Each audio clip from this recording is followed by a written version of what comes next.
Olá a todas e todos, como vão? Para quem não me conhece, eu sou a professora Carol. Sejam muito bem-vindos ao canal Devorando Letras e hoje nós vamos conversar sobre Úrsula, um romance da Maria Firmina dos Reis. Vocês sabem quem foi a Maria Firmina dos Reis?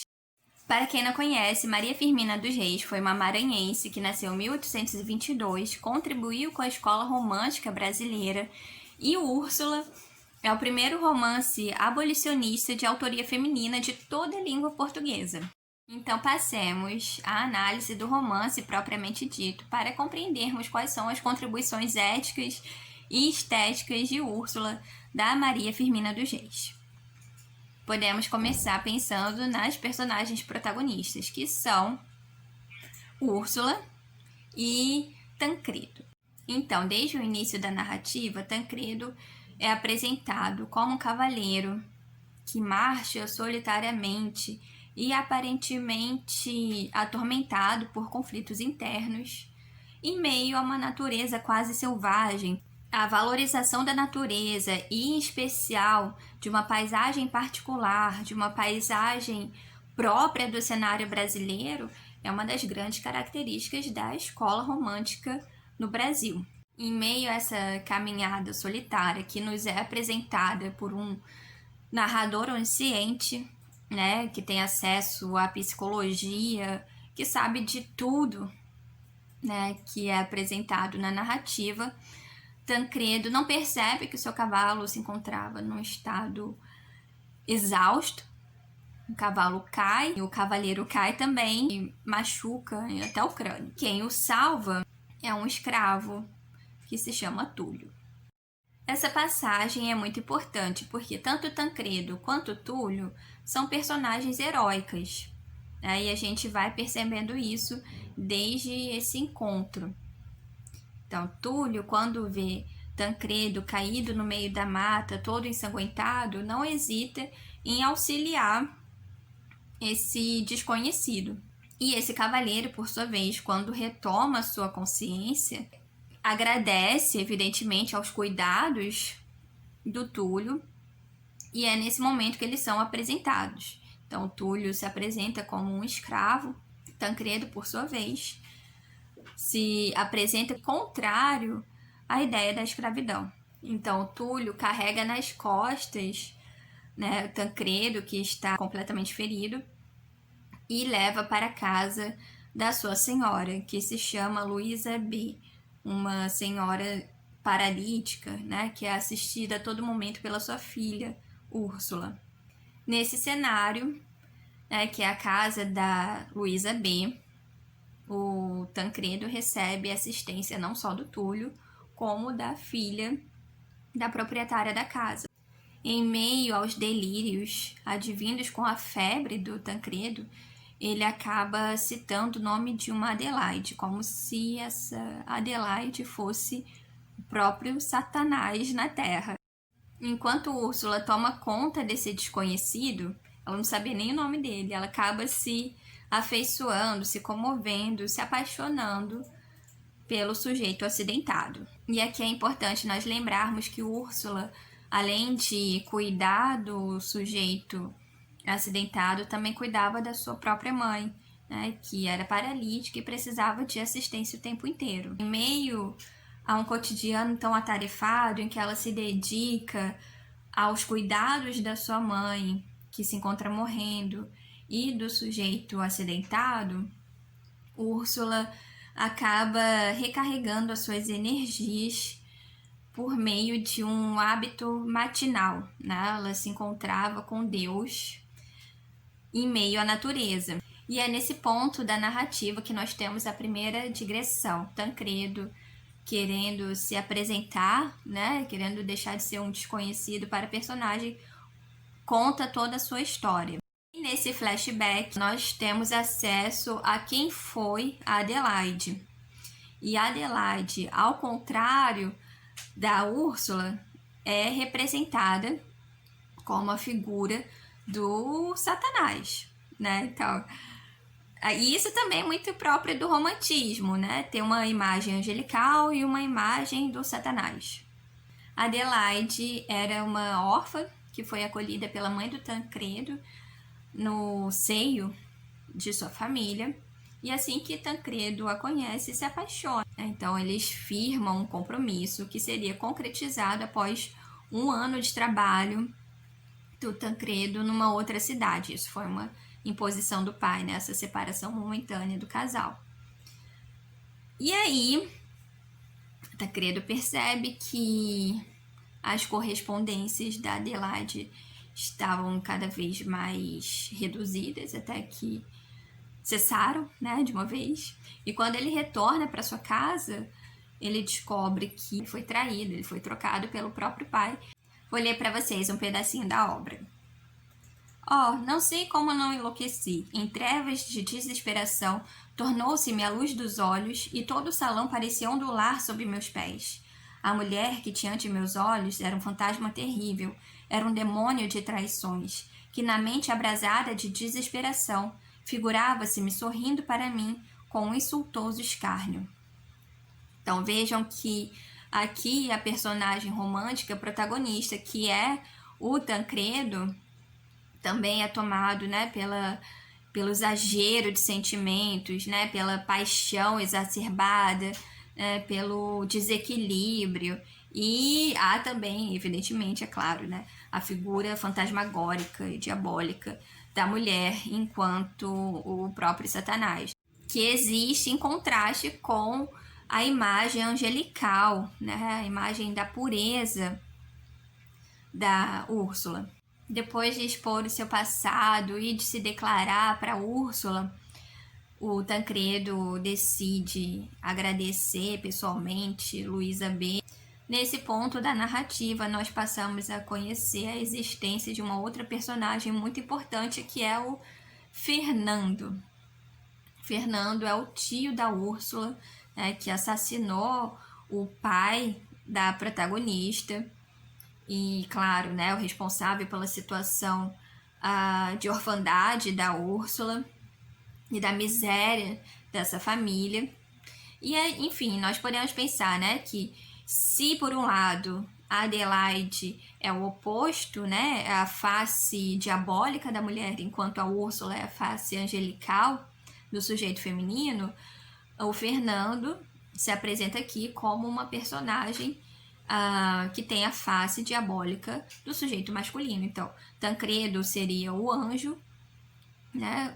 Um sujeito sensível que compartilha as dores sentidas pelos escravos, né? Que defende a liberdade dos escravos, enquanto Fernando é o diabo, né? É um sujeito ruim, pratica maldade contra as pessoas e é muito severo com os escravos. Vejam que o posicionamento das personagens protagonistas diante da escravidão também forma o caráter dessas personagens. Então, a Luísa B. fala sobre a existência, né, desse irmão, e aí o Tancredo diz, não, fica tranquila, porque eu quero me casar com a sua filha, vou cuidar dela, vou fazê-la feliz, confie em mim. E aí, depois de passar por uma certa desconfiança, a Luísa concorda com a ideia. E o Tancredo decide viajar rapidamente para resolver alguns negócios. Isso depois de pagar pela liberdade do Túlio. E assim que Tancredo viaja, a Úrsula dá continuidade àquele hábito matinal de ir para a paisagem externa, né? Para estabelecer contato com Deus por meio da natureza, esclarecer seus pensamentos. E um dia, um sujeito desconhecido e bonito encontra a Úrsula e acontece uma paixão à primeira vista, né? Desse sujeito em relação à Úrsula. E ele sabe o nome da Úrsula, se diz amigo da mãe dela, enfim, pede uma resposta, né? E a Úrsula, claro, fica assustada, como assim, né? Nem te conheço e você tá me pedindo em casamento, né? Como... Enfim, o sujeito diz, né? Úrsula, se eu fosse você, ia rezar para que eu te esqueça, porque se eu não conseguir te esquecer, eu vou te pegar à força. E aí ela fica realmente assustada e foge, corre para casa. Mas o sujeito prometeu que caso ele não esquecesse, ele iria encontrá-la. Como a sua mãe se encontrava um pouco pior de saúde, a Úrsula preferiu não contar nada para ela, né? Não compartilhar essa experiência esquisita que ela teve no meio da floresta.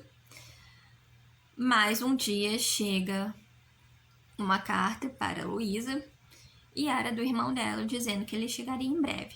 De repente, o irmão da Luísa e o tio da Úrsula aparecem na casa delas e quem era?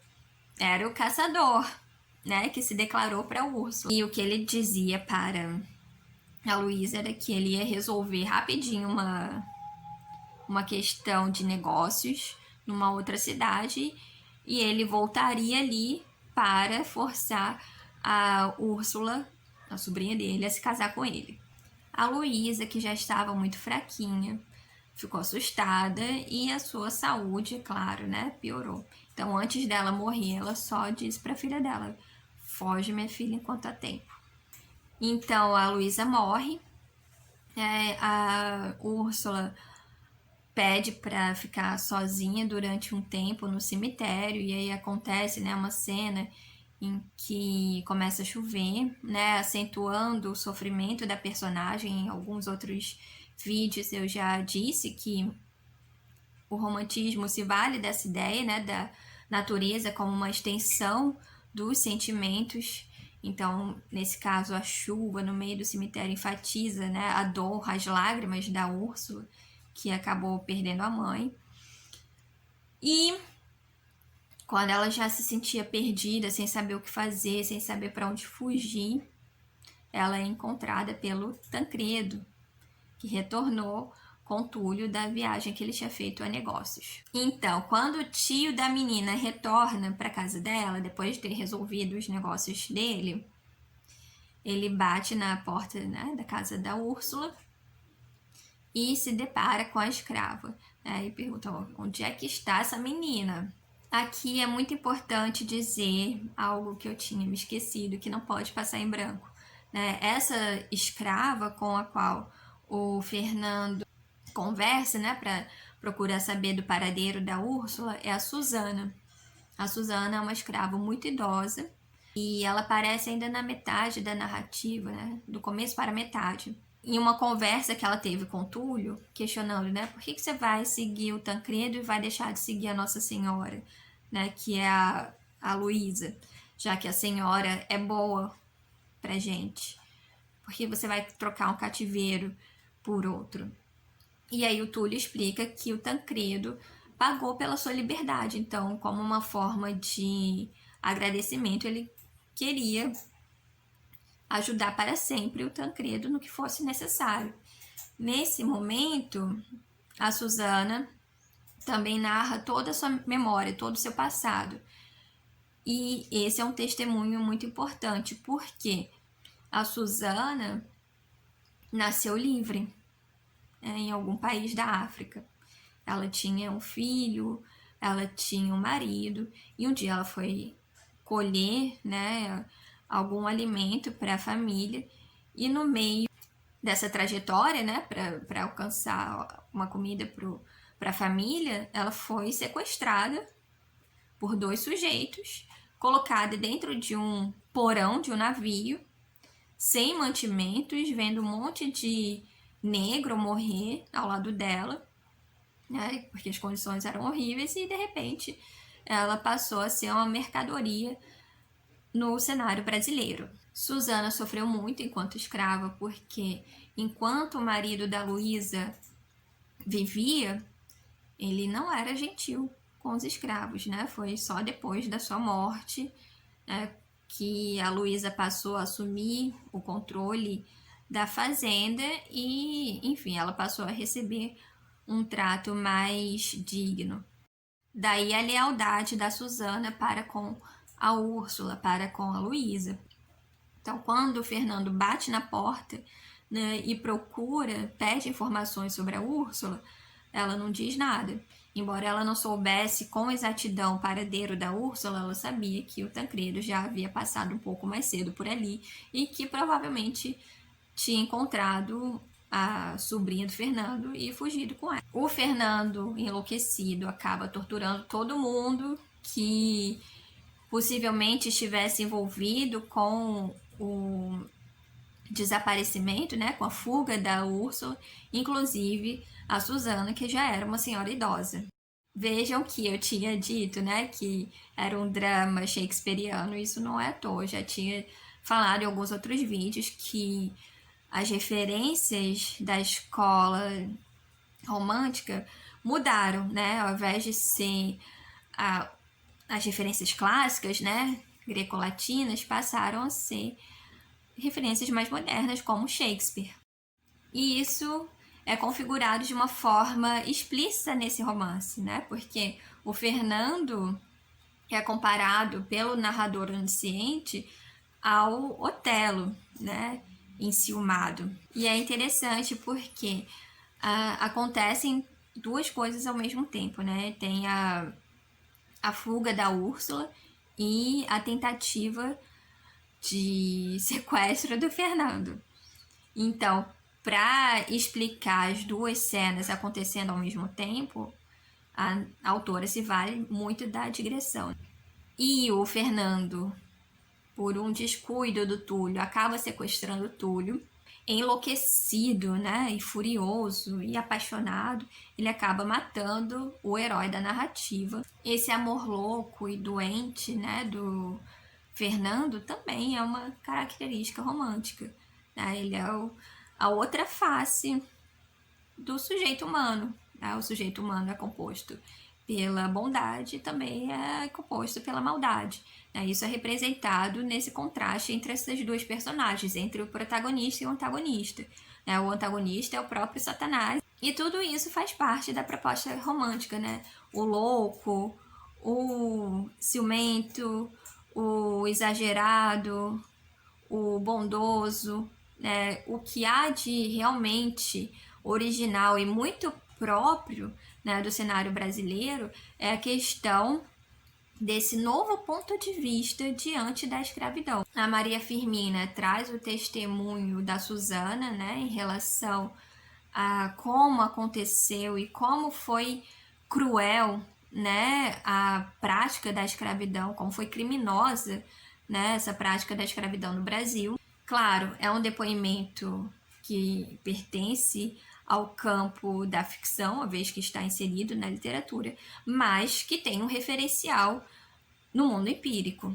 Então, nós temos um ponto de vista muito sensível aqui, né? A Maria Firmina foi filha de uma ex-escrava. E Maria Firmina traz isso com muita propriedade, né? Os negros são apresentados aqui como sujeitos nobres, né? Movidos por sentimentos nobres, da lealdade, da bondade. Há passagens em que os escravos são apresentados como sujeitos que já agem como uma máquina, porque trabalham o tempo inteiro, né? 24 horas por dia, já nem conseguem mais pensar. Então, há um ponto de vista aqui que costuma faltar na história, que é o ponto de vista dos escravizados, dos sujeitos que foram sequestrados, das vítimas, né, do sistema colonial. E ao trazer esse testemunho e esse posicionamento diante do sistema escravocrata brasileiro, Maria Firmina dos Reis contribui de uma forma inédita para o cenário literário do Brasil. Um abraço a todas e todos e até a próxima!